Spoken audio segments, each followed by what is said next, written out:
What's going on, everyone? This is Erik from Full Man MMA, and today I am joined by one of the brightest minds in mixed martial arts, Phil Daru, the 2020 MMA Trainer of the Year. Phil, how are you doing? I'm good, brother. How you doing? You good? I'm doing well, yeah. Obviously, you played a pretty major role in Dustin Poirier's win this past, 2 weekends ago now against Conor McGregor. But first, it's been a while since we talked, so I thought we'd catch up a little bit. In the past year, you parted ways with American Top Team, opened two of your own new training facilities. Is that correct? Yeah. I actually ended up merging both of them together, and now we just basically made like more of a bigger facility. So merged them both, and now we're having in a couple of months I'll be having 5,000 square feet, and then we also have 10,000 square feet full of space. So going well. Awesome. Yeah, how's that been? Has it been a big transition for you with your new facility now and, not being part of the big team anymore, or has it been pretty smooth? No, I've always owned my own facility. I started doing that. I was probably 22 years old when I first opened up my gym, so it's similar territory, like not too much different. I would say this: it is good to work with other athletes in different camps too as well. Just get a different feel for people, and work with other coaches too, other skills coaches. So I mean, yeah, it's all good though. Yeah, that's awesome. And obviously, you're still working pretty closely with Dustin Poirier, but you still working with, some of the people that you were close with at ATT, like Ioana Jacek, Edson Barboza, people like that? Yeah, I mean, for the most part, it's hard to get them, to get over here to where I'm at now. It was easier when I was at the gym. One is obviously real close to me. So is Edson. But I mean, those guys, they had to work with what they have. And for the most part, now with me being separate from the gym, they have to obviously pay me instead of paying the gym. So that's usually what it is. But I mean, there's no hard feelings. I understand it. And we still talk to each other. But yeah, they had to do their own thing. Yeah, I get that. Let's talk about UFC 257. Obviously, massive win for Dustin Poirier, first person to ever finish Conor McGregor in the octagon. Just as somebody that's worked with him so close for so long, just how excited were you watching that finish? That must have been pretty awesome. Yeah, I think I woke up everybody in my house, my kids included. Definitely exciting. I was just happy for him, man. I play a very small role. I know you said I play a big role, but I play a small role in what he's accomplished. And as long as I can give him whatever I know and I can help him in any way possible, I'm going to do so. But man, I'm super proud of him and happy for him because this is what he did. He went out there, put it on the line, and finished a guy who most people thought that was going to beat him. So it's really good for him and good for his brand and good for the sport in general. I think that everybody needs somebody like a Dustin Poirier to make it seem to where he could be the face of the promotion now at this point and it'd be a good face for the promotion itself. Yeah, definitely. I mean, it's hard to find a better guy than Dustin Poirier out there. But I know lots of people thought that Dustin would have to take it to the later rounds, maybe turn it into a little bit more of a war, use his cardio. But of course, he knocked him out pretty clean in the second. Were you surprised that he finished him just in the way that he did? Yeah. I mean, I'm not surprised in his abilities, believe it or not. I mean, Connor's obviously a great athlete. He has tremendous knockout power. I knew that we would have to slow him down in a sense, and not to say that I was a part of the game plan per se from a skills perspective. Obviously, Mike Brown, Daya, and Thiago Alves have that down pat. But from a physical preparation standpoint, like I just wanted him to be elusive. I wanted him to be able to move a little bit more, not be stuck in the mud because I knew that like when it comes down to Conor can crack you with one shot and put you away. So just being able to move around the cage a little bit more efficiently and then obviously when he gets his hands on him to be strong inside the clinch, which was really important.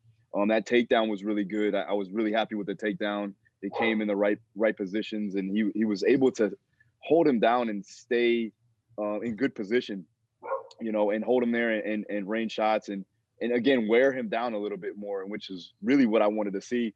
When he put him away like that, I was kind of like, oh my god, like it took me by surprise, but I knew that he had it in him. Like he can crack too as well. He's obviously got great hands. One of the best boxers in MMA, in my opinion. So it was good to see. Yeah, I and got a dog barking over here. yeah, no Sorry worries about at that. all. Uh, From a strength and conditioning standpoint, obviously that is your area of expertise. What are some of the things that you and Dustin focus on leading into this fight against Conor? I'd imagine it's a bit different than when you prepared him for Khabib, let's say.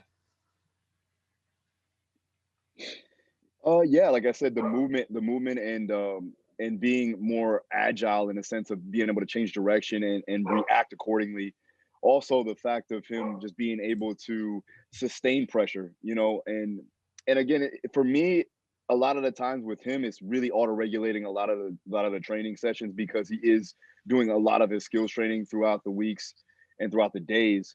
So having him come in here into the gym when I worked with him, it was more so of like, all right, how you feeling, and then if that would be the case, if he was feeling a little bit down or a little bit fatigued, then we would work on things from a mobility standpoint, get him able to train his skills more efficiently, more than anything, and get him back to almost 100% at most, and more so from, yeah, we worked on power, yeah, we worked on speed, we worked on some abilities as far as conditioning and being able to repeat power and stuff like that, but for the most part, a lot of it was coming from more of almost like I don't want to say a physical therapist standpoint, but more of a corrective exercise standpoint. And again, that hip is a brand new feeling hip that he has. So we were allowed to do more things from a movement standpoint, and then work on his ability to move inside the pocket. And then again, like I said, is having the ability to be strong inside the clinch. So that was one of the key factors of what we did, at least. And I think that it played out well.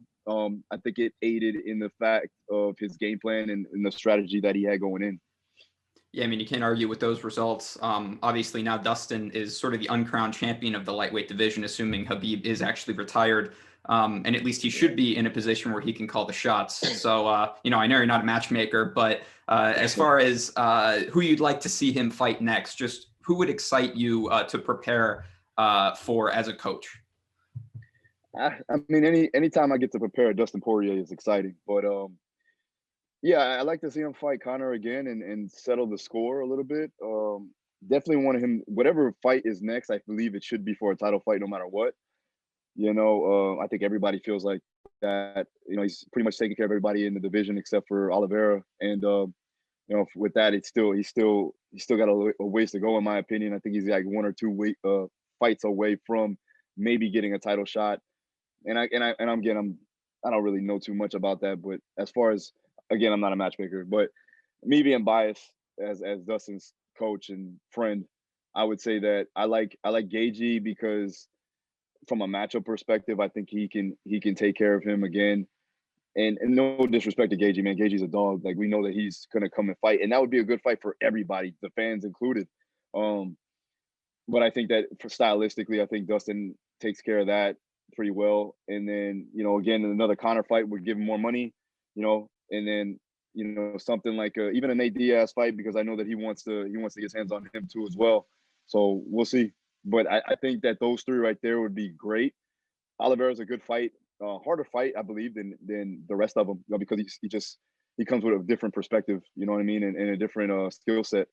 The jiu-jitsu pedigree that he has and his abilities there plays a different role. But man, they got that guy that Khabib is one of the best, if not the best. So it's good that the division is kind of opened up a little bit. I know it's not set in stone if he's going to come back or not, but it allows guys like Dustin, like Justin, guys that are right there, that are again at the highest level, and be able to get some gold, or at least have the chance to get that gold, is important for the sport and for the division.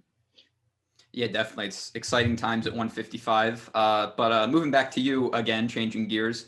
I saw that you started about 8 or 9 months ago the Daru Strong podcast. I listened to the first couple episodes. Obviously, a lot about being a better athlete, improving your own strength and conditioning, but also a lot about just improving performance in and outside of athletics.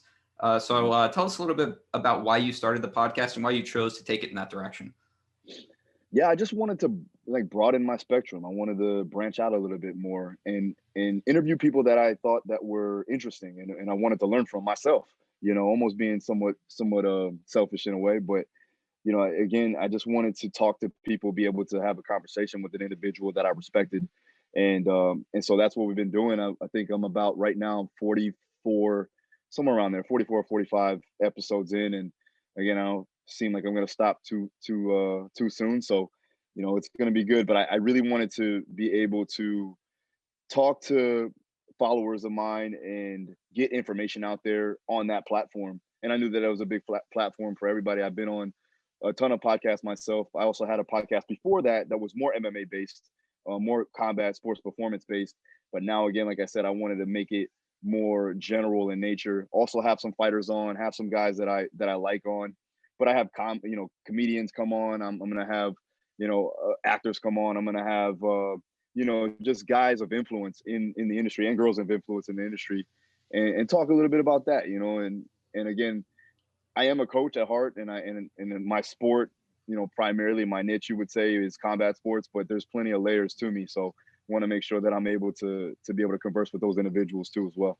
Yeah, definitely. We'll make sure to link all that below. It's been really cool to see that grow. Speaking of that, your YouTube channel just hit 200,000 subscribers. Congratulations. How's that been going recently? It's been blowing up. I've been seeing it everywhere.